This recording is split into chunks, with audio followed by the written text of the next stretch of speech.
because one of the things I think is that we don't have enough community, right? Oftentimes I found myself alone in my ideals, right? When you kind of get away from what may be considered the norm or what may be considered culturally normal in the community, when you want to talk about actually what's going on with you, the things that are affecting your life, and you want to be you kind of want to be vulnerable. There's not a lot of spaces for that, right? We're not always given that opportunity or even allow ourselves to be vulnerable and talk about the things that may be affecting us. It's looked at as weak. You're looked at as, oh, you shouldn't be crying about certain things. You need to man up. When in actuality, man, suppressing these things only causes us to have more trauma.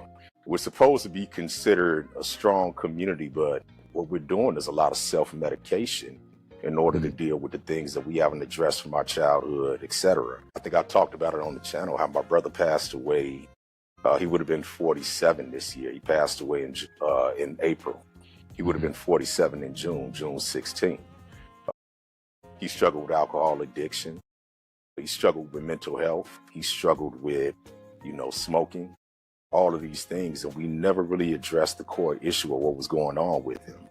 And I think it's a big failure on our part because, that's a life that, could have been lived to the best of his ability. My brother was a great basketball player, somebody who had enormous potential, but we never figured out how to get him proper help in the health, in the mental health place. And as a result, his life ended what I would consider to be early, So I think spaces like this are important, So that's why I decided to finally start my channel to talk about my journey. He and I's journey was kind of contrast to one another. I spent an enormous amount of time trying to figure out my own problems and ask myself, how can I get better? Because I struggled with mental health as well. Same trauma. We came from the same household. My father left when I was 3 years old, and that was actually my earliest memory in life. And so when I tried to put the pieces of my life back together, I had to go back down and figure out, okay, where are things coming from?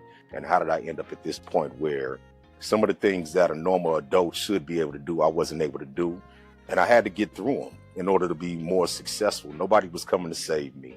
And I realized that. So I had to start doing the work on my own.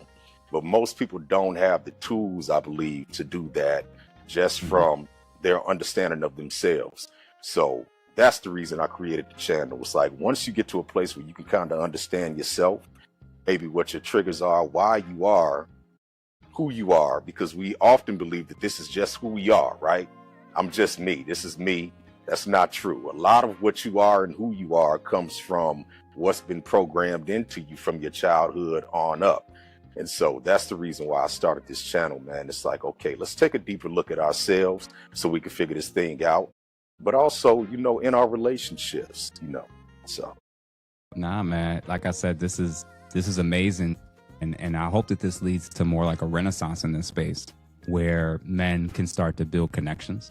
We can build community. And even if it starts virtually, but it inspires us to figure out, like, for instance, since I started my channel, me and some guys, we launched a men's group, a men's self-improvement group at that we meet with every week on Tuesdays. And, that's kind of trickled into guys that weren't going to the gym, started going to the gym again, monitoring their diet, a lot of things that they should be doing, they weren't doing, getting feedback and advice from different men in different areas of their life that's seeing it from different angles.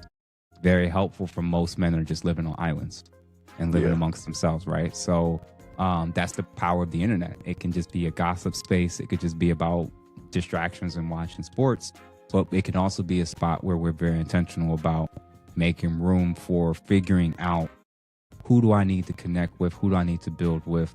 Who is it that I can do life with in such a way to where I'll end up being a better man as a result of them being either their influence, their presence, or just their feedback being a factor in the way in which I move and live. So absolutely.